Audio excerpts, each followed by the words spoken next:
Le millionnaire poussa la porte et se figea sous le choc en voyant sa fille de 7 ans à genoux dans une flaque d'eau, sa robe déchirée en lambeaux, ses mains tachées de sang. Cet instant déchira la façade de la maison luxueuse, exposant une horrible vérité faite de menaces cruelles et d'un plan impitoyable pour s'emparer de la fortune familiale, venant de leur propre lignée, qui avait transformé ce foyer en un enfer vivant, emprisonnant une enfant innocente. Si vous aimez les histoires réconfortantes, les contes émouvants sur la famille, la justice et la guérison, cette histoire atteindra le plus profond de votre cœur. Suivez le voyage d'une enfant sortant de l'ombre et d'un père apprenant à redevenir un père, pour voir que les bonnes personnes méritent d'être récompensées et que les méchants sont destinés à payer le prix. Le bruit d'un chiffon mouillé frottant fort contre le carrelage résonnait à travers le vaste manoir, le goutte à goutte de l'eau mêlée à la respiration laborieuse d'une enfant. Emily, 7 ans, était agenouillée sur le sol, sa vieille robe rose et bleue usée et tachée, trempée par des plaques d'eau. Ses petites mains étaient rouges et à vif, le bout des doigts saignant, mais elle serrait toujours fermement le chiffon délavé. Au-dessus d'elle se tenait Margaret, les bras croisés. Elle avait 28 ans, était grande, avec des cheveux noirs courts et ondulés, un collier de perles autour du cou qui avait appartenu à Sarah, la défunte mère d'Emily, décédée il n'y a pas longtemps d'une leucémie. La robe rouge moulante épousait sa silhouette, captant la douce lumière qui filtrait par la fenêtre, mais la voix qui en sortait était froide, coupante comme une lame, descend et frotte jusqu'à ce que ce soit propre, et cette flaque-là aussi ne me force pas à me répéter, enfant inutile. Emily chercha de l'air, ses épaules tremblant. D'une voix faible, elle murmura « S'il te plaît, laisse-moi me reposer juste un instant. J'ai tellement mal aux mains, je ne peux plus frotter. » Margaret se pencha, souleva le seau d'eau restant et le lança sur le sol. L'éclaboussure trempa les genoux de la petite fille agenouillée. « Si tu es fatigué, cela signifie que tu dois frotter plus fort. Et si tu oses en souffler un mot à ton père, je jetterai les cendres de ta mère hors de cette maison. » Emily se mordit la lèvre, ses yeux devinrent rouges, les larmes affluant mais ne tombant jamais en cris. Le nom de sa mère la transperça comme un couteau, la forçant à baisser la tête et à traîner le chiffon sur le sol mouillé à nouveau. Soudain, la porte d'entrée en bois s'ouvrit à la volée, le bruit sec des chaussures en cuir italien frappant le sol résonna. Daniel Mitchell, le maître du manoir, était rentré plus tôt que d'habitude. Il portait toujours son costume Armani gris foncé, sa cravate desserrée, l'éclat d'une montre Patek Philippe attrapant la lumière. Il était un célèbre millionnaire de la technologie, souvent présenté dans des journaux financiers comme Forbes et le Wall Street Journal. Mais depuis le jour où sa femme était morte, la richesse ne lui avait apporté aucune joie. La scène devant lui fit Daniel se figer. Sa fille agenouillée au milieu d'une flaque, sa robe sale, tandis que Margaret se tenait droite, ses talons rouges étincelants à côté d'elle. Daniel s'avança, sa voix lourde de colère. « Que se passe-t-il ici? » Margaret se tourna immédiatement, un sourire éclairant ses lèvres. En une fraction de seconde, son ton s'adoucit comme si rien dans la scène n'était étrange. « Chérie, l'enfant a renversé de l'eau. Je voulais seulement qu'elle apprenne la propreté. Les enfants ont besoin d'apprendre la discipline à travers de petites choses. » Les yeux de Daniel se fixèrent sur Margaret, puis se baissèrent vers Emily. La petite fille leva son visage, ses yeux suppliants, ses lèvres tremblantes mais silencieuses. Dans ce regard, Daniel vit sa peur et il vit le reflet de Sarah, si vif que son cœur se serra douloureusement.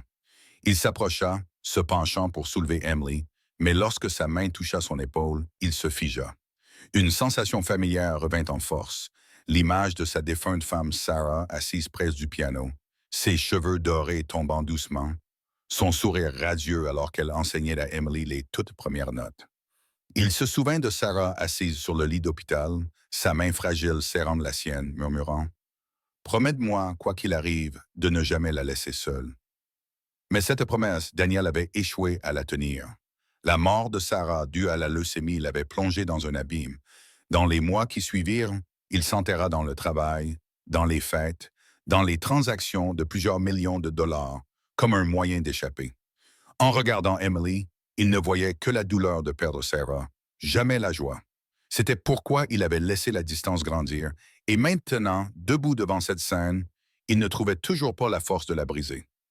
Daniel recula, s'appuyant contre la chaise en cuir voisine. Sa voix s'affaissa. « D'accord, Emily, lève-toi. » Margaret s'approcha, posant une main sur l'épaule de son mari, souriant doucement. « Tu vois, la petite a besoin d'un peu de rigueur pour grandir. Je veux toujours ce qu'il y a de mieux pour elle. » Daniel resta silencieux, mais son cœur se sentait comme écrasé. Ses yeux se posèrent sur la robe rose et bleue déchirée, celle-là même qu'il avait achetée chez Ralph Lauren pour le 4e anniversaire d'Emily. Maintenant, elle était tachée, délavée, dépouillée de l'éclat qu'elle portait autrefois. Il soupira et se détourna, mais juste à ce moment, son regard se posa sur le chiffon de nettoyage. Une tache rouge s'étalait sur le gris sale. Il regarda la petite main de sa fille, ses doigts enflés, à vif et saignants. Daniel serra les poings, tout son corps trembla de colère et de regret, mais ensuite il se détendit à nouveau, reculant d'un pas. L'ombre de l'épuisement et du vide qui le hantait depuis si longtemps le tira à nouveau vers le bas. À l'intérieur de lui, une lourde obscurité gonflait comme une tempête attendant de se déchaîner. Daniel se pencha et ramassa le chiffon sur le carrelage. La tache rouge s'était infiltrée profondément, s'accrochant froidement à sa main comme une accusation. Il plaça le chiffon dans le seau, puis prit la petite main d'Emily et la lava sous l'eau tiède du lavabo de la salle de bain près de la cuisine. La petite fille tressaillit légèrement, mais ne pleura pas. Elle murmura seulement doucement « Je vais bien ». Daniel regarda les raflures saignantes, prit un pansement dans le tiroir et l'enroula soigneusement. Il voulait demander beaucoup de choses, mais sa gorge était serrée. Finalement, il dit seulement « Va te reposer dans ta chambre. Je viendrai te voir ce soir. » Emily hocha la tête et recula dans le couloir sombre. Margaret s'approcha, posant sa main sur l'épaule de Daniel, sa voix douce comme du miel. « Tu as travaillé dur toute la journée, laisse-moi m'occuper du reste. » Il retira sa main sans un mot. Le son faible des chaussures de Daniel résonna le long du couloir en bois. Il monta les escaliers et s'arrêta devant la porte qui avait été verrouillée depuis la mort de Sarah. La clé était toujours dans le tiroir du bureau, intacte depuis des mois. Cette nuit-là, il ne dormit pas. Il ouvrit le tiroir, prit la clé et retourna à la porte. La serrure céda avec un léger clic. La chambre de Sarah s'ouvrit avec un bruit fin comme un fil. L'air ancien emplit ses poumons immédiatement, portant le parfum léger qu'elle portait autrefois. Daniel n'alluma pas toutes les lumières. Il laissa seulement une petite lampe jaune dans le coin, juste assez pour voir son châle préféré accroché au dos d'une chaise et le cadre en argent posé sur la coiffeuse. Il toucha le cadre, une fine couche de poussière s'accrochant au bout de ses doigts. Daniel ouvrit le tiroir de la table de nuit. Une fine enveloppe glissa du bord, tombant pour se reposer sur la pointe de sa chaussure. Sur le devant se trouvait l'écriture douce de Sarah. À Daniel. Il s'assit sur le bord du lit et ouvrit l'enveloppe avec des doigts tremblants. Bon. Le papier frémissait avec sa respiration. L'écriture penchée, comme un murmure pas encore éteint. « Si je ne suis plus là, protège, s'il te plaît, Emily. Ne place pas ta confiance entre de mauvaises mains. Les yeux de notre fille te diront la vérité. » Il lut lentement comme s'il touchait une vieille couture. Les souvenirs ne vinront pas comme un film rejoué, mais en fragments clairs. Les années d'infertilité, les rendez-vous sans fin, chaque test de grossesse raté laissant Sarah plus mince. Daniel aimait tellement sa femme, il aurait souhaité pouvoir porter l'épuisement pour elle. Pourtant, tout ce qu'il pouvait faire était de s'asseoir à côté d'elle, de lui tenir la main et de compter les jours. Puis le miracle vint, une grossesse fragile comme un fil. Ils apprirent à vivre légèrement, à bouger lentement, à obéir à chaque mot du médecin. Emily naquit faible, placée dans une couveuse tandis que Sarah était laissée épuisée. Daniel se tenait à l'extérieur de la vitre, apprenant à stériliser les biberons, à parler à une minuscule vie d'une voix calme et chaleureuse, apprenant même à ravaler ses larmes pour que sa femme ne s'inquiète pas. Ils avaient traversé des jours comme ça, diligents et tendres, croyant que les difficultés les avaient finalement quittés. Puis, quand Emily eut 5 ans, la leucémie frappa. L'hôpital redevint leur maison, les transfusions, les tests, les ordonnances se répétant sans fin. Sarah souriait toujours, mais sa force quittait son corps comme des feuilles tombant d'une branche. Daniel baissa les yeux vers le papier, puis leva les yeux vers l'étendue vide du mur où une photo de famille avait autrefois été accrochée, prise lors d'un de leurs rares étés tranquilles. Il posa la lettre sur l'oreiller, tourna le petit cadre sur la table pour pouvoir regarder droit dans les yeux de la mémoire, non pour s'accrocher au passé, mais pour faire face à une vérité. Il avait reculé quand il aurait dû rester ferme. « Je n'ai pas tenu ma promesse », dit-il doucement, comme s'il enregistrait sa propre déclaration. « Je t'ai laissé porter le fardeau seul à cause de ma peur. » Les mots tombèrent doucement, ni forts ni dramatiques, mais ils restèrent lourds. Comme si c'était la première fois qu'il osait nommer son échec, il se leva et ouvrit la petite boîte en bois où Sarah avait autrefois gardé quelques bijoux simples. Le collier de perles n'était pas là. Daniel serra le poing, expira lentement. L'image de Margaret dans une robe rouge avec le collier lui traversa l'esprit, net comme si cela s'était produit il y a seulement quelques minutes. Il ferma la boîte, la remit exactement à sa place, puis se tourna vers le petit bureau dans le coin où le carnet de Sarah contenait toujours ses notes sur l'éducation de leur enfant. Sur la page marquée, elle avait écrit « Quand votre enfant a peur, ne demandez pas ce qu'il a fait de mal, demandez ce qu'il a dû endurer. » Daniel ferma le carnet, prit la lettre avec lui et sortit de la pièce. Il verrouilla la porte, glissa la clé dans sa poche. Le couloir était sombre, la veilleuse projetant une traînée jaune pâle sur le mur. Emily se tenait là, tenant une tasse d'eau à deux mains. Elle ne parla pas, regarda seulement Daniel. Ses grands yeux mouillés et silencieux portaient une lumière mêlée de peur et d'espoir. Daniel s'agenouilla pour se mettre à sa hauteur. Il voulait dire que tout irait bien, mais une promesse vide ne ferait que briser plus qu'elle ne pourrait réparer. Il choisit une autre voix, plus calme.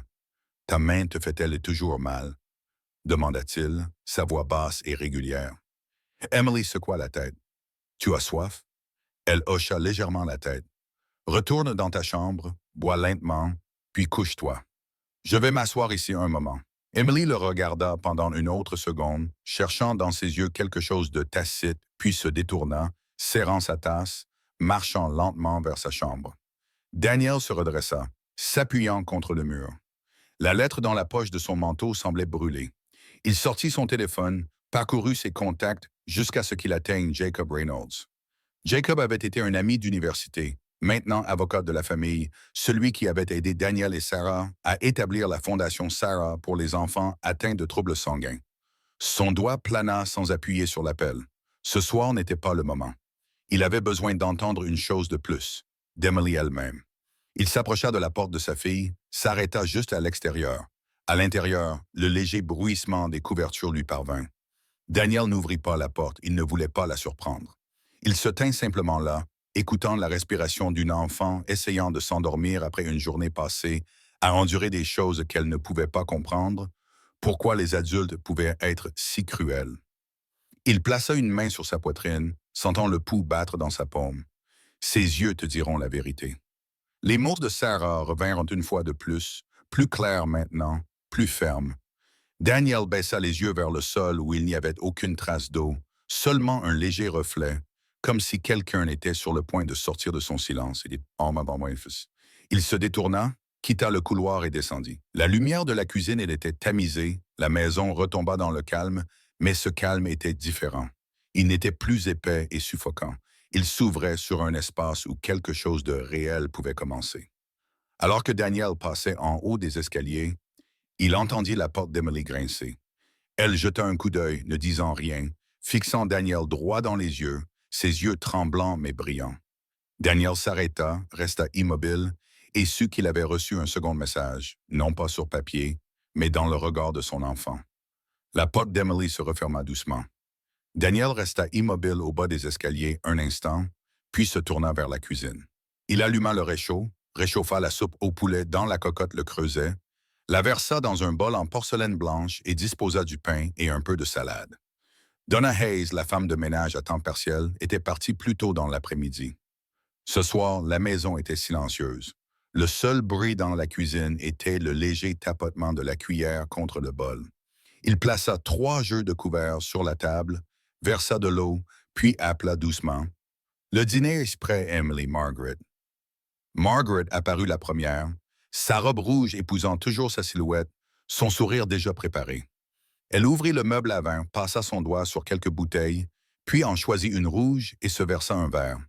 Ça a l'air merveilleux, chérie. Je vais lui préparer une assiette, dit-elle, sa voix assez chaleureuse pour tromper quiconque n'y prêtait pas attention. Emily descendit, ses mains jointes. Elle se percha sur le bord de sa chaise, le dos droit, les yeux fixés sur la cuillère devant elle comme si elle comptait ses respirations. Margaret se pensa, mit un peu de purée de pommes de terre et un peu de poulet dans son assiette. Mange, ma chérie. Tu dois devenir forte et soignée. Emily murmura. Merci. Elle souleva légèrement sa manche pour qu'elle ne touche pas la nourriture. Alors que le tissu glissait devant son poignet, une tache de peau bleue et violette apparut. Daniel la vit clairement. Il posa sa cuillère et regarda droit sa fille. « Qu'est-ce qui t'est arrivé, Emily? » Emily se figea, la main tenant sa cuillère tremblant. Elle baissa les yeux comme si elle voulait cacher tout son bras sous la table. Avant qu'elle ne puisse parler, Margaret sourit doucement. Elle a trébuché dans les escaliers. Les enfants se font des égratignures, c'est tout. J'ai déjà mis de la crème dessus. Daniel ne répondit pas. Il garda les yeux sur Emily. Elle déglutit difficilement, essaya de manger une petite bouchée. Le son de cela traversa le silence. Il voulait la presser davantage, mais soudain sa gorge se dessécha, comme si quelque chose bloquait sa voix. Margaret se pensa, détournant la conversation avec une aisance habituelle. « Demain, je l'emmènerai faire du shopping pour quelques nouvelles tenues. » Elle grandit si vite. « Au fait, quel est ton emploi du temps la semaine prochaine? Je vais t'aider à organiser les choses. » Emily attrapa un morceau de pain, sa main gauche serrant le bord de la chaise si fort que ses jointures devinrent blanches. Daniel remarqua chaque petit mouvement. Il leva son verre, prit une gorgée d'eau pour gagner du temps, mais le goût ne fit que lui rappeler la lettre dans la poche de sa veste de la nuit précédente. Il se tourna vers sa fille, baissa la voix pour qu'elle seule puisse entendre. « Si tu es blessée, tu me le dis, Emily. » Emily leva les yeux un instant, puis les baissa à nouveau, murmurant comme si elle craignait de perdre son souffle. « Je vais bien. » Le dîner se déroula lentement. Margaret parla d'un événement de collecte de fonds en ville, mentionna quelques connaissances, rit au bon moment et posa sa main sur celle de Daniel en parlant de responsabilité. Daniel retira doucement sa main, se leva et commença à débarrasser la table. Emily se leva immédiatement assis, portant son assiette. « Laisse ça, ma chérie, dit-il. Je m'en occupe. » Margaret jeta un regard de côté, son ton doux s'amincissant comme une lame.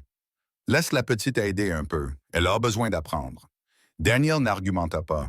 Il prit simplement l'assiette des mains d'Emily et lui donna une serviette sèche. « Essuie tes mains et va lire un moment dans ta chambre. » Emily hocha la tête, accepta la serviette et rencontra son regard pendant une seconde. Dans le sien, il y avait quelque chose qui semblait à la fois éteint et obstinément vivant, comme une bougie qui rétrécit face au vent. Lorsque la cuisine fut enfin propre, Daniel éteignit la plupart des lumières, ne laissant qu'une seule lueur dorée dans le coin. Il traversa le salon et s'arrêta près du piano. Le couvercle était toujours fermé. Il posa légèrement sa main dessus, la retira, puis monta à l'étage. Le couloir était plus sombre que d'habitude. Il s'arrêta devant la porte d'Emily et prit une profonde inspiration. À l'intérieur, il n'y avait pas de voix, seulement un silence tendu. Daniel leva la main, prêt à frapper. Il se figea, se rappelant les promesses creuses qu'il refusait de répéter. Il resta là, attendant un signe de l'intérieur. Après un moment, le faible bruit de reniflement lui parvint, pas des sanglots complets, mais quelque chose d'étouffé si fort que cela semblait pouvoir déchirer la gorge. Un poids appuya sur la poitrine de Daniel. Il posa sa main sur la poignée de porte, la lâcha, puis la rattrapa. Finalement, il s'assit sur la petite chaise près du mur, comme un garde sans non-veillant. Le léger clic de talons hauts résonna à l'extrémité du couloir. Margaret s'approcha, son ombre glissant sur la bande de lumière de la lampe murale. Elle s'arrêta à côté de Daniel, inclinant la tête comme pour murmurer quelque chose de bienveillant. Il se leva, s'éloignant d'un demi-pas. Margaret pencha son visage vers la porte, sa voix tombant en un fil mince et froid. « Souviens-toi de ce que je t'ai dit. Un seul mot à ton père et les cendres de ta mère seront parties de cette maison. » Le sanglot à l'intérieur s'arrêta instantanément, étranglé. Daniel ferma les yeux, ses doigts se crispant en poing jusqu'à ce que les jointures deviennent blanches. Il les ouvrit et fixa Margaret. Elle sourit, innocente comme si elle n'avait pas dit un mot, puis se retourna et s'éloigna, ses talons frappant uniformément contre le bois. Daniel ne la suivit pas. Il se tint devant la porte de sa fille, le dos droit, une main pressée contre sa poitrine pour stabiliser sa respiration. Les mots de Sarah dans la lettre lui revinrent, non plus une requête, mais un ordre. Il inclina la tête, parlant doucement, juste assez pour que la fille à l'intérieur entende sans être effrayée. « Je suis là. » Le couloir devint silencieux, puis vint une respiration tremblante, plus légère qu'avant. Daniel se rassit sur la chaise, attendant que la respiration d'Emily se stabilise. Il savait que ce soir, il n'aurait toujours pas toutes les réponses, mais il avait enfin quelque chose qui lui manquait depuis longtemps. Une limite avait été tracée et il allait la traverser. Au bout du couloir, le téléphone de Daniel vibra. Le nom sur l'écran était Jacob Reynolds. Il regarda le numéro familier, réalisant que le temps du silence était écoulé. Le téléphone vibra dans sa main, le nom de Jacob Reynolds clignotant à l'écran. Daniel le fixa pendant quelques secondes, puis coupa le son de l'appel et tapa une courte réponse. « À demain matin. » Il glissa le téléphone dans sa poche et se tourna vers le couloir. Depuis le bureau de Margaret, une lampe de bureau brillait faiblement. La porte était restée entr'ouverte. À l'intérieur, sa voix était basse et rapide, comme si elle craignait de réveiller quelqu'un. « Il est faible. Juste un peu plus. » « Oui, je comprends. » Daniel s'arrêta à la fente de la porte. Les murmures se brisaient en fragments, mais c'était suffisant pour qu'il sache qui était à l'autre bout. La façon dont elle s'adressait à lui, la pause avant de répondre, et le rire étouffé, tout cela était familier. Il s'éloigna sans un bruit. À l'intérieur de lui, une ligne de démarcation venait d'être tracée, plus épaisse. Le lendemain matin, Richard Barnes arriva, le jeune frère de Daniel de quelques années, parfaitement taillé dans un costume, souriant comme si la lumière du soleil elle-même l'avait suivi à travers la porte. Richard portait une grande boîte cadeau, son emballage brillant attrapant la lumière. « Bonjour, mon frère. Bonjour, princesse, dit-il en posant la boîte sur la table.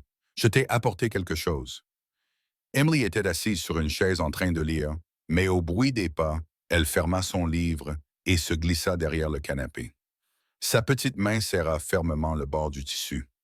Margaret suivit Richard, sa voix brillante et agréable. « Tu vois, Richard pense toujours à la famille, » dit-elle chaleureusement. Daniel se tenait en bout de table, observant chaque mouvement sans en manquer un seul. Il se tourna vers sa fille. « Ne vas-tu pas remercier l'oncle Richard? » Emily secoua la tête, les yeux fixés sur le sol. « Je ne veux pas. » Richard se figea une seconde, puis força un rire, écartant les mains comme pour prendre le blâme. « Les enfants, vous savez, juste un peu timides. Ce n'est rien. » Il tira une chaise et s'assit, se tournant vers Margaret. « Quand tu as appelé hier, le signal était si mauvais. » Margaret capta le regard de Daniel. Le sourire sur ses lèvres resta, mais le coin de ses yeux se crispa. « Oh, je demandais des nouvelles de l'événement caritatif de la semaine prochaine, » répondit-elle légèrement. « Richard a des liens avec le Fonds pour l'éducation.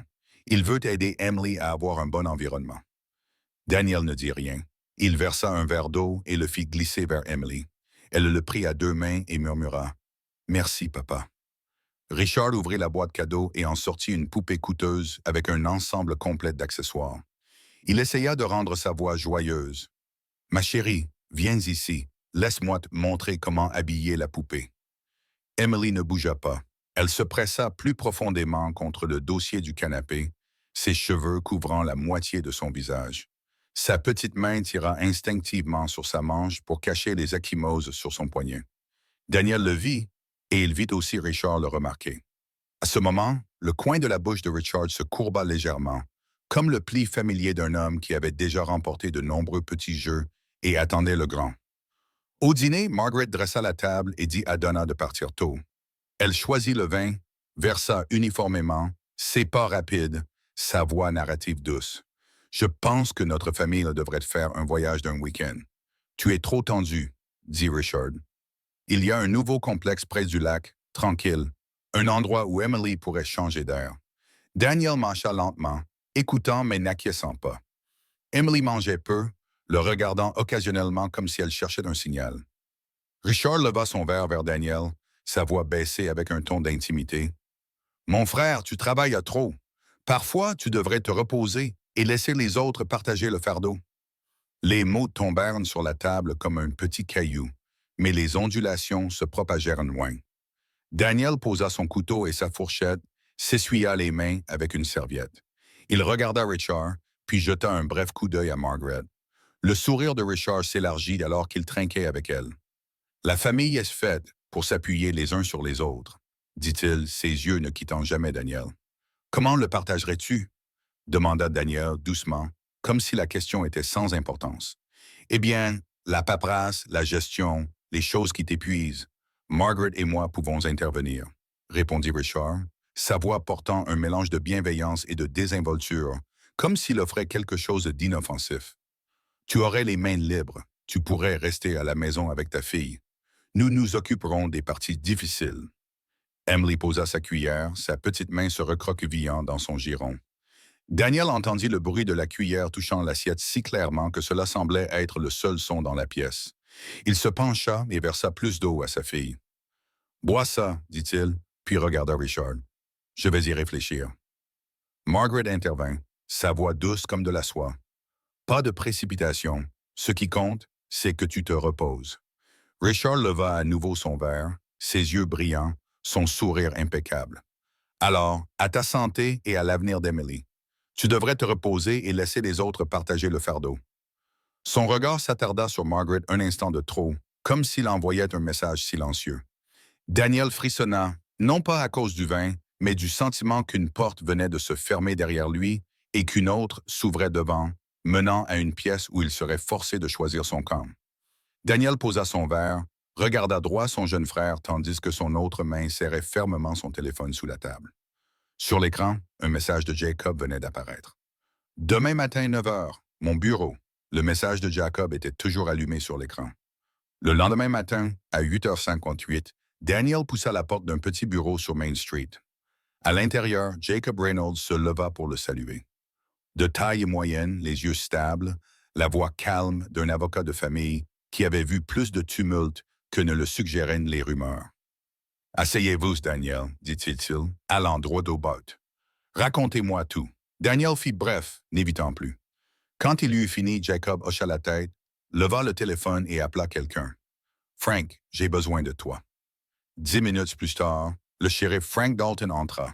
Il était au début de la cinquantaine, les épaules larges, la peau tannée par le soleil, le regard stable d'un homme habitué aux problèmes sans perdre son sens de l'équité.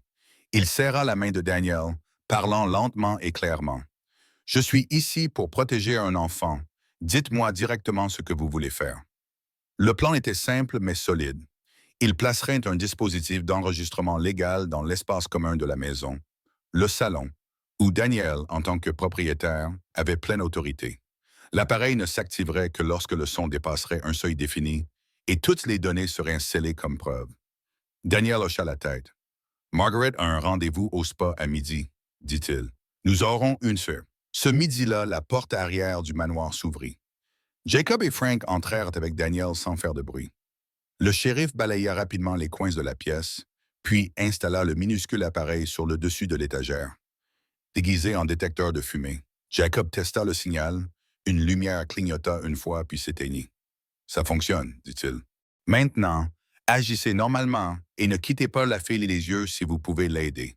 Si besoin, nous viendrons immédiatement. » Daniel les accompagna à la porte. Avant de partir, Frank posa une main ferme sur son épaule, lui donnant une légère pression. « Arrêtez de vous blâmer. Votre travail maintenant est de faire confiance à la fille et de vous faire confiance. » Daniel hocha la tête. Il se tint sur le perron, regardant les deux hommes partir, puis retourna à l'intérieur.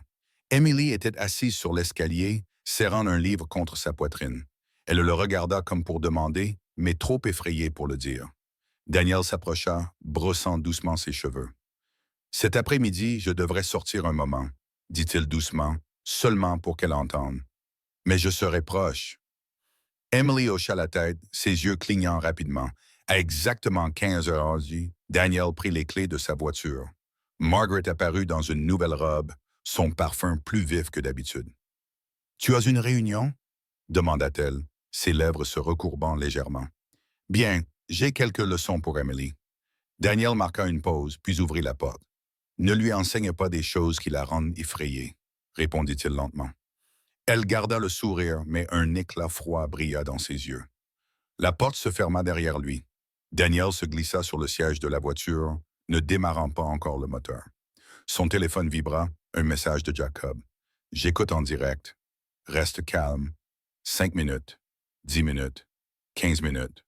Daniel démarra finalement la voiture, se dirigea vers la rue et se gara sur un parking en face du parc, gardant juste la bonne distance. Le soleil allongea les ombres. Son téléphone vibra à nouveau. Cette fois, un fichier audio arriva via l'application sécurisée. Daniel le joua, pressant le téléphone contre son oreille. Une chaise racla fort sur le sol, puis la voix de Margaret, dépouillée de toute douceur. Frotte, nettoie. Ne me regarde pas comme ça. Une respiration laborieuse d'enfant, le bruit d'un chiffon essoré. La poigne de Daniel se resserra sur le volant. Les mots suivants s'abattirent sur sa poitrine. Si tu ouvres la bouche, les cendres de ta mère se disperseront dans la rue. Le silence après cette phrase était si lourd que Daniel crut avoir cessé de respirer. Puis vint le sanglot étouffé d'Emily. La petite fille supplia par des murmures brisés. « S'il te plaît, non. Je ne dirai rien. » Daniel coupa le moteur, ouvrit la porte, sortit de la voiture, puis remonta, comme un homme qui se souvenait soudain de la falaise devant lui. Il appela Jacob. La ligne fut décrochée immédiatement. « Je l'ai entendu, » dit Jacob, sa voix sèche mais ferme. « Daniel, restez exactement où vous êtes. Frank demande une ordonnance de protection d'urgence. Ne l'affrontez pas maintenant ou elle déformera l'histoire. Laissez-nous intervenir de la bonne manière. » Daniel appuya sa tête contre le siège, sa main couvrant ses yeux. Sa poitrine lui faisait mal comme si quelqu'un l'avait frappé de plein fouet. Une image de Sarah sur son lit d'hôpital lui revint, ces mots. « Ne laisse pas la fille seule rouvrant la blessure. » Il prit une profonde inspiration, forçant sa respiration à retrouver son rythme. « Dépêchez-vous, dit-il au téléphone. Je ne veux plus qu'une telle phrase soit prononcée dans ma maison. » Le soir tomba, les ombres s'allongeant le long du trottoir. Daniel retourna au bureau de Jacob. Dès que la porte fut fermée, il brancha le fichier audio sur le grand haut-parleur. Frank se tenait à côté de lui, les bras croisés, écoutant du début à la fin sans interrompre une seule fois. Lorsque l'enregistrement s'arrêta, la pièce tomba dans un court silence. Daniel posa ses 2 mains sur la table et baissa la tête.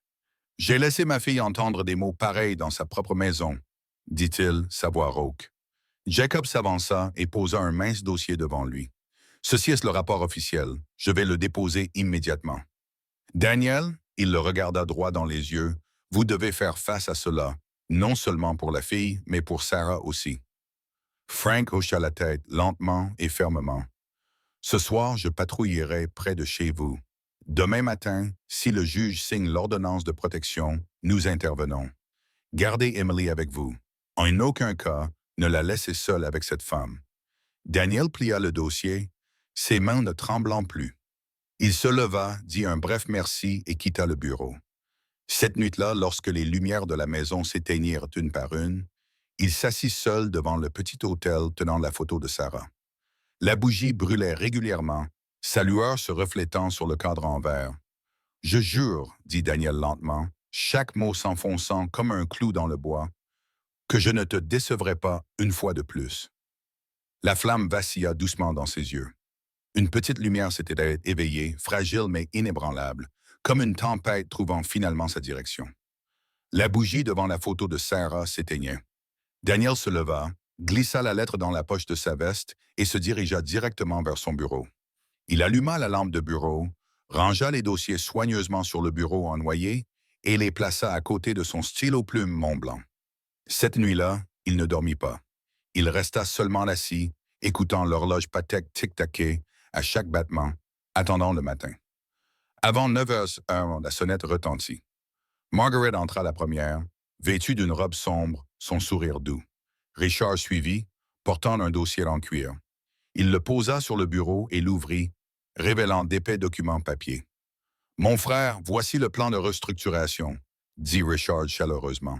« Tu devrais te reposer, laisse-nous porter la lourde charge. » Margaret s'assit en face, sa main touchant légèrement le poignet de Daniel, comme un geste attentionné. « Tu as trop travaillé, laisse-nous partager cela avec toi.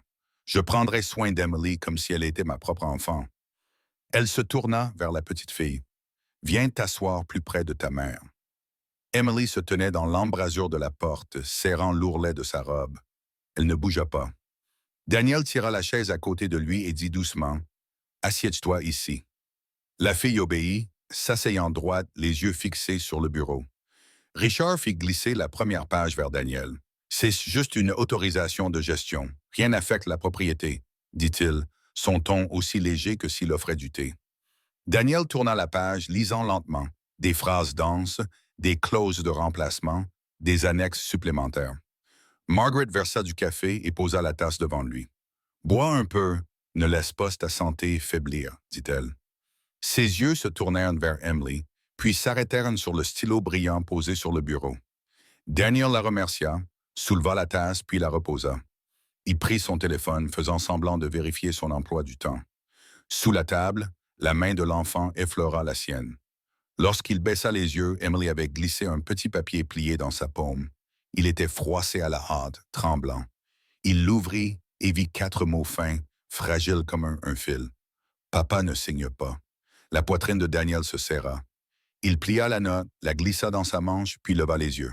« Très bien, » dit-il d'un ton égal. « Montrez-moi tout. » Richard sourit, poussant 3 autres dossiers sur le bureau. Margaret se pencha en arrière et expira comme si elle était soulagée. « Merveilleux, tu nous comprends. » Daniel continua à lire, marquant certaines sections avec un crayon. Il tourna une page et posa quelques questions techniques pour maintenir l'ambiance naturelle. La section 5.3 transfère l'autorité pour les décisions relatives au personnel supérieur à la partie autorisée. Qui est-ce?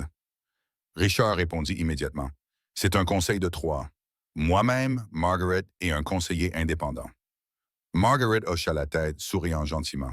C'est seulement pour te libérer les mains, rien de plus. Daniel ferma le dossier et se pencha en arrière. Dois-je signer tout cela aujourd'hui? Richard jeta un regard désinvolte à sa montre, créant un sentiment d'urgence. Le plus tôt sera le mieux, pour que ce soit prêt pour les décisions du prochain trimestre. Margaret ajouta une autre couche de douceur. Une fois que tu auras signé, tu auras le temps de profiter d'être avec ta fille. Je m'occuperai de tout le reste. Daniel hocha la tête. D'accord, je vais signer. Il prit un stylo, dévissa le capuchon et testa l'encre d'un trait rapide. Richard se pencha en avant, satisfait. Signe juste chaque page où c'est marqué. Daniel posa le stylo, leva son téléphone comme s'il le mettait en mode silencieux.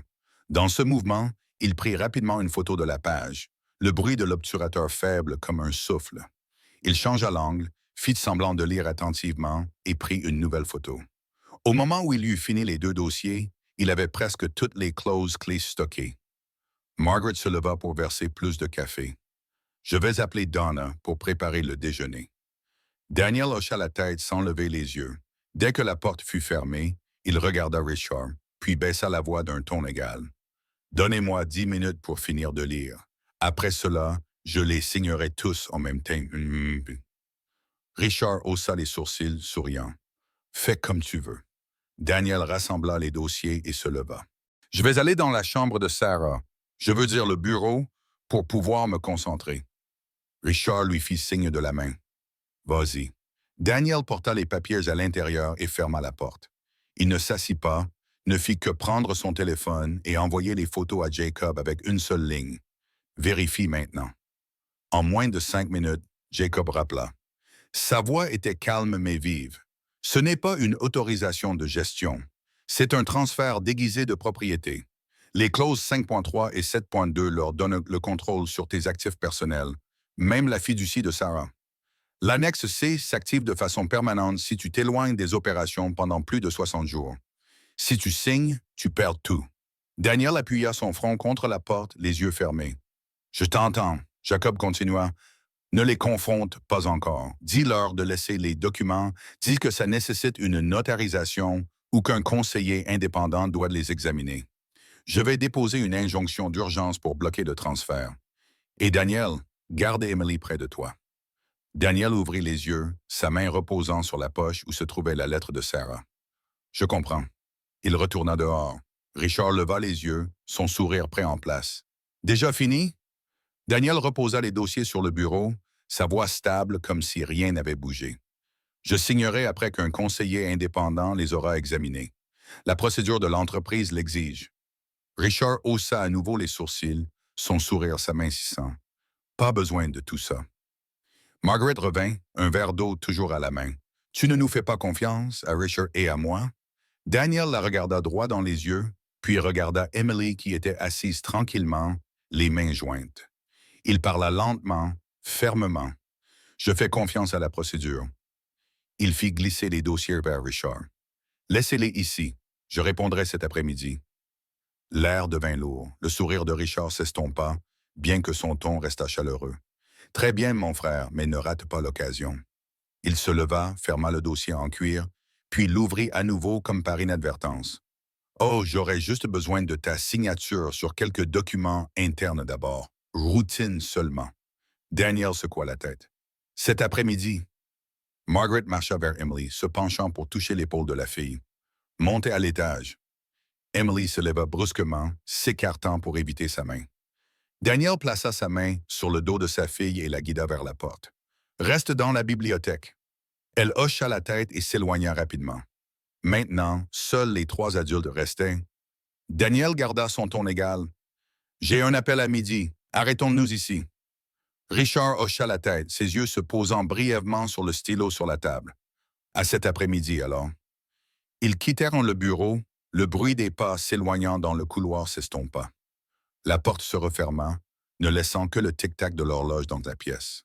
Daniel s'assit, ouvrit le tiroir et plaça la lettre de Sarah à côté des dossiers. Il regarda l'écriture penchée, toujours chaude de sa présence. Les yeux de ton enfant te diront la vérité. Dehors, la lourde porte d'entrée résonna, signalant que la voiture de Richard avait quitté l'allée. Son téléphone vibra, un message de Jacob. L'injonction est prête. Envoie au juge maintenant. Ne signe rien. Daniel répondit. Compris. Il serra le bord du bureau, sentant deux forces se déchirer en lui, l'une l'habitude du silence, l'autre une nouvelle voix stable de père. Il se leva et regarda à travers la vitre vers le bout du couloir où Emily venait de disparaître. Une question résonna clairement dans son esprit, impossible à repousser. Vas-tu rester silencieux ou vas-tu te lever? Juste après que Richard eut franchi le portail, Daniel appela Jacob. Ce soir, Jacob répondit brièvement. L'ordonnance de protection et le mandat de perquisition limité sont en place. Frank t'attendra dehors. Daniel raccrocha et se dirigea directement vers le salon. Il plaça un petit haut-parleur sur le dessus de l'étagère, testa le volume, puis glissa l'appareil de télécommande dans sa poche. Donna avait reçu ses instructions, préparé un dîner simple et était parti tôt. La maison était réduite à 3 personnes. Daniel s'arrêta près de la porte de la bibliothèque. Emily tenait un livre, ses yeux levés dans une attente tranquille. Il parla doucement. « Ce soir, tu t'assieds à côté de moi. Tu n'as pas à avoir peur. » La fille hocha la tête, sa petite main agrippant le bord de la page.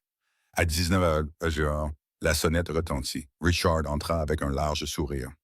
Margaret le suivait de près dans une nouvelle robe, l'odeur familière de son parfum l'entourant. « Une famille réunie, exactement comme tu le souhaitais, » dit Richard en posant une bouteille de vin sur la table. Margaret jeta un coup d'œil rapide de l'autre côté de la table, ses yeux s'arrêtant sur le stylo soigneusement placé dans le coin. Puis elle sourit. « Après le dîner, nous signerons, n'est-ce pas, chérie? Je veux que tout soit réglé pour que tu puisses te reposer facilement. » Daniel tira une chaise pour Emily et s'assit à côté d'elle. Le dîner commença. Margaret raconta joyeusement des histoires sur le complexe du week-end. Richard intervint occasionnellement, jetant un coup d'œil à la mallette en cuir comme pour laisser entendre quelque chose. Emily mangeait lentement, ses yeux se déplaçant de son père à la couverture du dossier. Daniel garda la conversation mesurée, ne faisant aucune promesse. Lorsque le dessert fut servi, Richard leva son verre, sa voix chaleureuse. « À ta santé, à l'avenir d'Emily. Désormais, nous partagerons le fardeau. » Margaret fit tinter son verre, puis se tourna vers Daniel avec un sourire d'attente. Daniel leva son verre aussi, mais son autre main dans sa poche reposait sur l'appareil de télécommande. Il regarda Emily un instant, puis appuya. Une voix résonna du coin de la pièce, d'une clarté glaçante. « Si tu oses parler, les cendres de ta mère se disperseront dans la rue. » Personne ne bougea. Pas une seule fourchette ou couteau ne tinta. Le son coupa l'air en deux et resta suspendu là. Le visage de Margaret se raidit, ses yeux clignant rapidement comme si elle cherchait une excuse. Emily éclata en sanglots, couvrant son visage de ses deux mains, son corps tremblant. Daniel posa son verre et l'attira contre son épaule. Richard grinça des dents. « Tu oses monter un piège contre moi? » Daniel resta immobile, tenant sa fille. Sa voix était stable et ferme. « Ce n'est pas un piège. J'ai seulement laissé tout le monde entendre la vérité. » Il fixa son regard sur Margaret. Ces mots étaient les vôtres, dans cette même maison, à une enfant de 7 ans. Margaret prit une profonde inspiration, forçant son sourire à revenir. L'audio a été trafiqué. J'enseignais seulement à la fille à être polie. Elle a inventé ça pour créer une rupture entre nous. Elle s'avança d'un demi-pas, mais se figea lorsque Daniel protégea Emily avec son corps. Il parla lentement. Il y a un horodatage, un emplacement, un expert audio certifié et une ordonnance du tribunal. Personne n'a rien inventé. Richard claqua sa main sur la table. « Tu veux m'humilier? » Daniel se tourna vers son frère, sa voix stable. « Si tu veux insulter quelqu'un, dis-le clairement, mais ici je parle de ma fille. » 3 coups brefs résonnèrent, puis la porte s'ouvrit. Le shérif Frank Dalton entra avec 2 hommes en uniforme marron. Frank Dalton, shérif du comté de Gallatin, se présenta-t-il brièvement. Voici l'adjoint Michael Grant et le maréchal Andrew Fletcher. Ses yeux balayèrent la pièce rapidement, s'arrêtant sur Emily tremblante dans les bras de son père, puis se déplaçant vers Margaret et Richard. Jacob les suivit, tenant un dossier. Il hocha la tête à Daniel et dit clairement « Nous délivrons une ordonnance de protection de l'enfance et un mandat de perquisition limité pour les zones communes. La preuve audio et le témoignage supplémentaire seront scellés. » Margaret recula d'un demi-pas, sa voix s'élevant.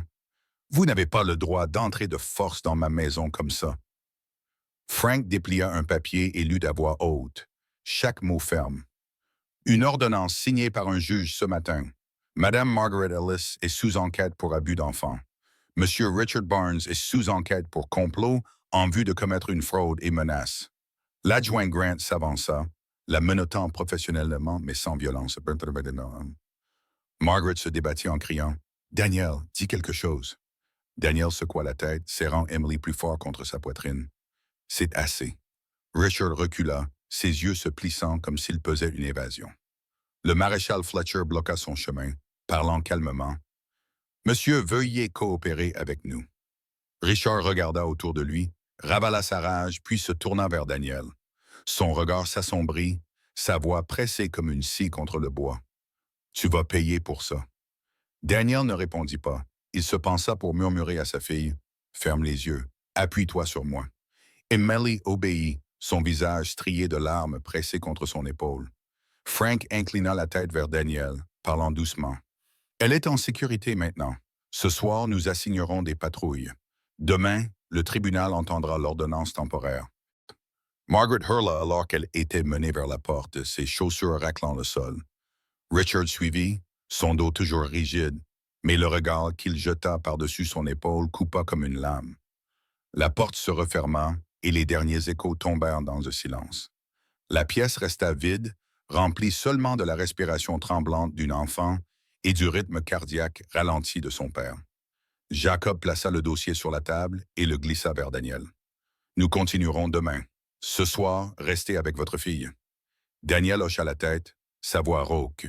« Merci. » Frank fit signe à ses adjoints de faire un rapide balayage de la maison, puis se tourna à l'embrasure de la porte. « Verrouillez bien tout. Si quelqu'un vient, appelez-moi. » La maison s'apaisa. Daniel s'assit, tenant Emily sur ses genoux. Ses sanglots se calmèrent lentement, bien qu'elle sursautât encore de temps en temps.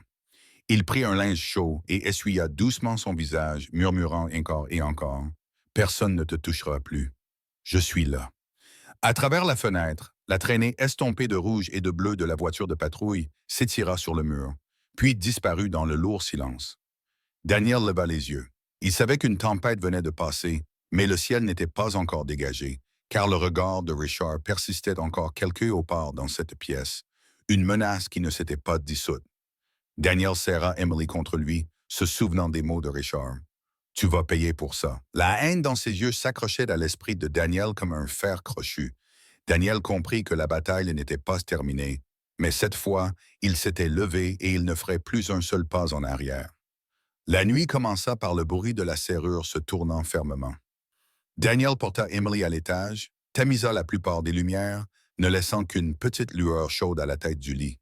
La file se blottit sous la couverture, sa respiration toujours irrégulière. Le téléphone vibra. Jacob appela brièvement. L'ordonnance de protection est en vigueur. Demain matin, c'est l'audience préliminaire. Nora Bennett, votre assistante, et moi serons présents. Restez à la maison avec votre fille. Daniel répondit. Merci. Il posa le téléphone, s'assit à nouveau à côté du lit et toucha doucement les cheveux humides de sueur de sa fille. À minuit, Emily se redressa, les yeux grands ouverts dans l'obscurité. J'ai peur que maman ne me pardonne pas parce que je n'ai pas protégé l'urne. Sa voix se brisa, tremblant comme une corde trop tendue. Daniel la tira dans ses bras, gardant sa respiration stable, parlant lentement pour que chaque mot s'accroche au suivant.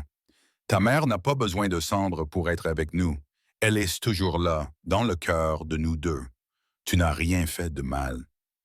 Emily pressa son visage contre sa poitrine, écoutant son rythme cardiaque se calmer lentement.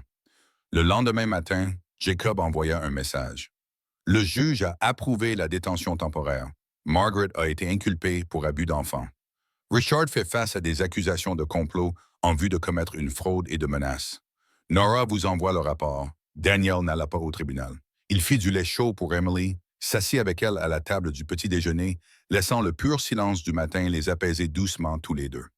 Pendant 3 nuits consécutives, les cauchemars ne cessèrent de revenir. Chaque fois qu'Emily se réveillait en panique, Daniel était là, lui tendant un verre d'eau, posant sa main sur son dos, répétant les mots familiers. « Papa est là. » Le 4e jour, il emmena Emily rencontrer la psychologue Leah Simmons. Elle était au début de la quarantaine, ses cheveux bruns attachés bas, sa voix profonde et chaleureuse. Son bureau avait peu de meubles, seulement une étagère, un petit bac à sable et quelques boîtes de crayons. Leah se présenta doucement. « Je suis Leah. Ici, personne n'est forcé de faire quoi que ce soit qu'il ne veuille pas. » Elle se tourna vers Emily. « Tu peux m'appeler Mademoiselle Leah. » Emily hésita. « Bonjour. » Mademoiselle Leah lui tendit une carte avec l'image d'une guitare. « Aimes-tu la musique? » Emily hocha légèrement la tête. « Ma maman m'enseignait. » Leah sourit. « Alors aujourd'hui, nous allons pratiquer la respiration comme on compte les temps dans une chanson. 1, 2, 3, retiens, puis souffle, relâche lentement, comme une longue note. » Pendant la première session, Emily parla peu, mais ses yeux sursautèrent moins lorsque Leah lui montra comment donner des noms aux sentiments. « De quelle couleur est-ce la peur? » Emily répondit très doucement. « Grise. Et la sécurité jaune. » Leah hocha la tête. « Quand tu sens le gris arriver, cherche quelque chose de jaune. Ce peut être la main de ton père. » Dans les jours qui suivirent, Daniel étudia aux côtés de sa fille.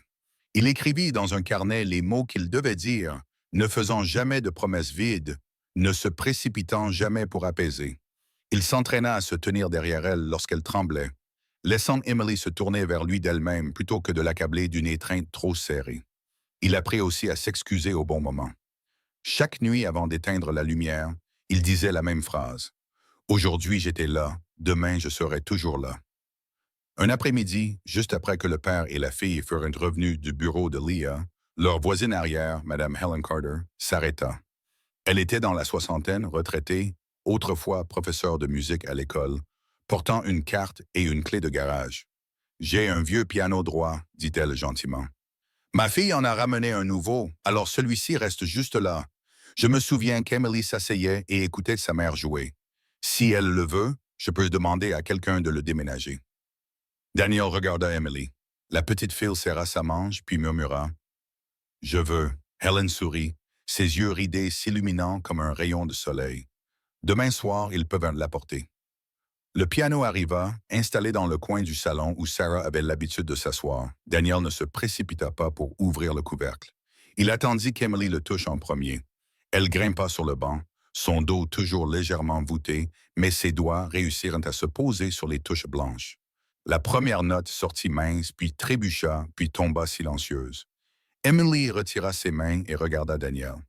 Il hocha la tête lentement. « Nous ne sommes pas dans un concours. » Elle se mordit la lèvre, toucha à nouveau les touches. Cette fois, un accord simple. Ce n'était pas une musique parfaite, mais c'était un petit pont étendu à travers l'espace vide. La nuit tomba, la plupart des lumières s'éteignirent. Emily s'assit sur le tapis, appuyée contre le banc, serrant ses genoux. Daniel apporta 2 tasses de lait et lui en tendit une. Elle prit une gorgée, posa la tasse, puis leva les yeux. Papa, est-ce que tu regrettes que je ressemble à maman? La question perça comme une petite aiguille pointue, coupant à travers chaque couche de défense. Daniel se figea pendant une demi-seconde. Il posa sa propre tasse sur la table, ne se précipitant pas pour répondre. Sa poitrine se serra, mais il garda son visage calme pour qu'Emily ne panique pas. Lentement, il tira une chaise plus près, s'assit à sa hauteur, ses mains entrelacées pour les empêcher de trembler. Dans ce silence juste suffisant, il sut qu'il était temps de répondre à la question la plus difficile de sa vie. Daniel tira la chaise plus près, plaça ses 2 mains sur ses genoux pour se stabiliser, puis parla lentement et fermement. « Je ne regrette pas que tu ressembles à ta mère. Je regrette seulement d'avoir évité tes yeux trop longtemps. Désormais, peu importe à qui tu ressembles, ce qui compte, c'est que tu sois en sécurité et heureuse. » Emily le regarda longuement, comme si elle voulait tester si chaque mot pouvait tenir debout tout seul. Puis elle hocha la tête et reposa son front contre sa main. Ce soir-là, Daniel souleva le couvercle du piano et joua exactement 3 accords doux. Emily plaça sa main sur les touches à côté de lui, et le père et la fille teignirent la note ensemble jusqu'à ce que le son s'estompe complètement. Une année passa à petits pas réguliers. Le journal de thérapie d'Emily se remplit de pages marquées en jaune. Leah Simmons s'asseyait parfois au fond du salon, suggérant quelques exercices de respiration, puis laissant le père et la fille parler seuls. Madame Helen Carter passait chaque week-end, rappelant à Daniel d'appeler l'accordeur pour le piano, encourageant Emily lorsqu'elle pratiquait à nouveau des passages difficiles. À l'école, Diane Harper, la nouvelle professeure de musique, environ 30 ans, avec une voix douce mais ferme, choisit Emily pour le récital de printemps. Non pas parce que tu es parfaite, dit-elle, mais parce que tu sais écouter ton propre rythme cardiaque. Le jour du récital, l'auditorium du lycée était bondé de parents. Le bruit des conversations tranquilles s'apaisa lorsque les lumières de la scène s'allumèrent. Daniel était assis au premier rang, entre Leah et Helen. Il serra le bord de son siège plus fort chaque fois que l'appel se rapprochait de la fin. Lorsque l'annonceur appela Emily Mitchell, Daniel se leva à moitié de sa chaise, puis se rassit rapidement, craignant de distraire sa fille. Emily sortit dans une simple robe bleu pâle, ses cheveux soigneusement attachés en arrière. Ses mains tremblaient, mais ses pas ne reculèrent pas. Elle salua le public, puis inclina la tête vers le premier rang. « Papa, murmura-t-elle, juste assez fort pour que 2 personnes entendent. Je vais jouer la chanson de maman. » Daniel hocha légèrement la tête, plaçant sa main sur sa poitrine comme une promesse renouvelée. Emily s'assit, inspira profondément de la manière dont Leah lui avait appris. Elle plaça sa main droite puis sa gauche. La première note résonna, pas forte mais stable. Les notes suivantes s'enchaînèrent comme un voyageur marchant à nouveau sur une route où il était tombé autrefois, cette fois avec des pas plus forts. Au milieu, sa main hésita une seconde, ses yeux brillants, puis elle continua au rythme. Daniel reconnut la petite fioriture que Sarah ajouterait à la fin de chaque soirée, comme une douce caresse sur les cheveux de leur fille. Emily ajouta la même fioriture, ni plus vite ni plus lentement, comme si elle envoyait une petite fleur à travers le temps. Lorsque la note finale s'estompa, l'auditorium resta silencieux pendant un battement de cœur, puis éclata en applaudissements. Certains se levèrent, quelques sifflaient, certaines personnes essuyant leurs yeux. Daniel se leva plus tard que tout le monde parce qu'il était occupé à éponger ses larmes avec sa manche. Il applaudit régulièrement, ne quittant jamais sa fille des yeux sur scène. Emily salua à nouveau, puis pressa ses bras fermement contre elle, comme pour rassurer son propre cœur qu'elle avait fait ce qu'elle devait faire. En coulisses, Mademoiselle Diane rencontra d'abord le père et la fille. « Tu as bien gardé ton rythme. »« Bravo, dit-elle en donnant à Emily un autocollant en forme de note de musique. Emily sourit et murmura un merci. Leah se tenait un peu plus loin, ne levant que le pouce, ne disant rien de plus, car elle savait que ce qui importait maintenant était la voix du père. Daniel s'agenouilla à la hauteur des yeux de sa fille, posant une main sur son épaule. « Je suis fier de toi, non pas parce que tu as bien joué, mais parce que tu as eu le courage de sortir. » Emily se jeta dans ses bras, sa voix encore tremblante mais claire. « Papa, je n'ai plus peur. Madame Helen vint en dernier, tendant à Emily un mouchoir brodé de la lettre H.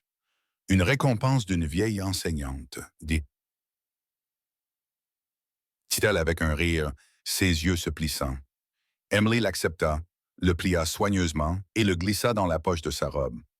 Daniel les remercia tous à tour de rôle, avec une longue poignée de main pour Leah, une douce étreinte pour Madame Helen et un clair « Merci, Madame » à Mademoiselle Diane. Ils comprirent tous qu'une famille venait de fermer une vieille porte. Ce soir-là, lorsque le père et la fille rentrèrent chez eux, Daniel souleva le couvercle du piano. « Cette fois, dit-il, tu mènes. » Emily posa ses mains et joua une petite phrase fluide. Daniel suivit avec un accord profond, ancrant la mélodie aiguë de sa fille. Au son du piano, la maison sembla changer de rythme. Il n'y avait plus de pas s'éloignant, seulement la respiration régulière de deux personnes qui avaient choisi de rester. À la prison du comté, Richard était assis, appuyé contre le mur, serrant un morceau du journal local que son avocat avait apporté. Une petite note, pas de photo, juste une ligne sur le récital de l'école et la liste des élèves. Emily Mitchell, solo de piano. Il lut le nom, serrant les lèvres jusqu'à ce qu'elles deviennent blanches. Le garde passa, hochant la tête comme d'habitude. Richard ne répondit pas. Il plia la coupure, la glissa dans la poche de sa chemise comme s'il cachait une lame de papier, puis baissa la tête et murmura, sa voix dure comme des clous. « Ce n'est pas fini. » Dans la maison de Bowman, le piano venait de se taire. Emily posa ses mains sur les touches, souriante à son père. Les ombres du passé n'avaient pas complètement disparu, mais la lumière avait trouvé son chemin droit et chaleureux entre deux personnes qui avaient appris à s'appeler par cœur. Cette nuit-là, après que la dernière note se soit estompée, Emily ferma le couvercle du piano à deux mains et se tourna pour serrer son père fort. Daniel pressa son front contre ses cheveux, stabilisant sa respiration. Le lendemain matin, il ouvrit son ordinateur portable, écrivit un email déclinant 3 contrats majeurs, transféra les opérations quotidiennes à son équipe exécutive et demanda un congé prolongé. Sur la dernière ligne, il écrivit au conseil d'administration « Je donne la priorité à la famille. Chaque décision stratégique passera par une procédure régulière, pas le caprice d'un individu. » Il appuya sur « Envoyer » et une étrange légèreté l'emplit. Cet après-midi-là, le père et la fille firent de la limonade dans la cuisine. Emily pressa les fruits, Daniel remua. Ils portèrent 2 verres jusqu'au porche avant où attendait le long banc en bois. Emily s'appuya contre l'épaule de son père et murmura, comme si elle craignait de renverser le calme fragile qui venait d'arriver. « Aujourd'hui, j'ai fait une sieste et je n'ai rêvé de rien. » Daniel sourit. « Le sommeil t'a enfin remercié. » La vie ralentit de la meilleure façon possible. Le matin, Emily allait à l'école, prenant des leçons de piano avec Mademoiselle Diane Harper tous les mercredis. Les vendredis après-midi, Leah Simmons s'arrêtait pendant 15 minutes pour vérifier ses exercices de respiration et introduire un nouveau jeu sur le nom des émotions. Les week-ends, Madame Helen Carter apportait des tartes fraîches, répétant toujours sa vieille blague « Une part de tarte pour une chanson ». Donna Hayes, la femme de ménage à temps partiel, restait plus longtemps pour apprendre à Emily à faire du chocolat chaud. Le quartier se sentit soudain chaleureux, comme une couverture tissée par de nombreuses mains. Daniel ne restait plus à l'extérieur. Il rejoignit des réunions au centre familial Gallatin qui soutenait les enfants victimes de maltraitance. Karen Monroe apparut pour la première fois. Aux yeux du lecteur, elle avait près de 40 ans, la coordinatrice du programme, ses cheveux soigneusement attachés en arrière, son regard direct mais gentil. Karen tendit sa main pour une poignée de main ferme. « J'ai lu le dossier. Nous sommes reconnaissants que vous vous avanciez. » Daniel hocha la tête. « Je veux faire plus que juste écrire un chèque. » Ils se mirent au travail. Daniel rallia les entreprises locales pour financer une ligne d'assistance téléphonique 24/7, rénova la salle d'attente pour la rendre plus chaleureuse et installa une petite étagère pour les enfants. Il rouvrit le fonds Sarah, dédiant une partie de ses bourses aux jeunes filles ayant survécu à la violence domestique. La photographie de Sarah se tenait dans le coin du bureau du fonds sous une petite plaque, un endroit où personne n'est laissé seul. Chaque semaine, Daniel passait les mardis soirs avec le groupe de parents célibataires, ne donnant pas de discours, parlant seulement clairement. J'avais l'habitude de fuir. Je ne suis revenu qu'à cause des yeux de ma fille. Le shérif Frank Dalton s'arrêta une fois au centre, déposant l'horaire du programme de sécurité des enfants à la maison. Frank sourit en serrant la main de Daniel. Cette fois, c'est vous qui parlez, je m'assois dans le public. Jacob Reynolds vint aussi, portant la pile finale de papier. L'ordonnance de protection à long terme pour Emily était complète. Jacob parla doucement en partant. Continuez simplement à vivre comme vous le faites. La loi s'occupera du reste. Une après-midi, Emily et son père se tenaient dans la cour, accrochant une petite pancarte en bois sur le poteau du porche. Dessus, Emily avait écrit à la craie blanche « Maison de la musique et de la limonade ». Sa petite main tremblait encore légèrement, mais les mots étaient clairs. Daniel le lut à voix haute, faisant semblant de déclarer une proclamation approuvée. Emily gloussa et inclina la tête. « Combien de points j'ai, papa? »« 10, dit-il, parce que tu l'as écrit de ta propre main. » Les nouvelles mentionnaient encore occasionnellement la condamnation de Margaret et Richard, mais dans cette maison, la télévision restait basse. Le piano sonnait plus fort. Emily avait grandi un peu plus audacieuse en saluant les étrangers, prenant l'initiative d'inviter une camarade de classe à peindre pour la première fois. Elle osait laisser la porte de sa chambre légèrement ouverte pendant qu'elle dormait. Chaque nuit, Daniel disait toujours les mêmes mots avant d'éteindre la lumière. « Je suis là aujourd'hui, je serai toujours là demain. » Maintenant, Emily répondait « Je sais. » Daniel avait aussi changé d'une manière que les adultes remarquent rarement. Il apprit à répondre plus lentement, à ne pas décider sous la colère, à ne pas s'excuser au nom des autres, mais toujours à s'excuser quand il inquiétait sa fille. Une fois, Emily demanda « Papa, maman te manque-t-elle? » Il ne l'évita pas. « Oui, mais c'est une sorte de manque qui ne m'entraîne plus vers le bas, parce que nous deux vivons comme elle le voulait. » Emily hocha la tête et ne demanda rien de plus. Un soir au coucher du soleil, le ciel déposa un mince orange sur les marches. Une légère brise. Toujours 2 verres de limonade. Toujours la vieille chaise en bois. Emily s'appuya contre l'épaule de son père, sa voix aussi douce qu'une page qui se tourne. « Papa, maman serait fière de nous, n'est-ce pas? » Daniel posa sa main sur son dos, répondant du plus profond de lui, si doucement que de placer une note exactement où elle devait être. « Tes yeux m'ont sauvé, et nous vivrons pour qu'elle puisse sourire. » Ils restèrent assis ainsi plus longtemps que d'habitude, pas besoin de remplir le silence avec des mots. Lorsque l'obscurité effleura le porche, Emily se leva, tira la main de son père. « Allons à l'intérieur et jouons le morceau d'ouverture. » Daniel hocha la tête. « Tu mènes. » Avant d'entrer, il jeta un coup d'œil à l'horizon bleu marine. La lumière s'étendait uniformément sur la colline lointaine, comme un mince tissu que quelqu'un venait de secouer. Non pas la lumière des miracles, mais celle des petites choses juste répétées chaque jour. La porte se referma doucement derrière eux. Les touches du piano s'élevèrent claires et brillantes. L'aube n'arrive pas seulement le matin. Parfois, elle arrive sur un porche entre 2 personnes qui ont appris à rester l'une à côté de l'autre sans craindre l'obscurité. Là, la guérison n'est pas bruyante, seulement régulière comme un battement de cœur. Et là, une enfant ne frotte plus les sols dans la peur, mais sèche les touches du piano avant de commencer une nouvelle chanson. L'histoire ne se termine pas par des larmes, mais par de la musique et une promesse tenue. Quand Daniel osa faire face à ses propres peurs, quand Emily monta sur la scène de la vie, la justice vint aussi à la lumière. Les malfaiteurs furent punis, les bons furent récompensés, et la plus belle vérité demeura, que l'amour trouve toujours un moyen de rétablir les choses. C'est le message que nous voulons partager avec vous aujourd'hui. En toutes circonstances, lorsque la gentillesse s'est plantée au bon endroit, elle fleurira.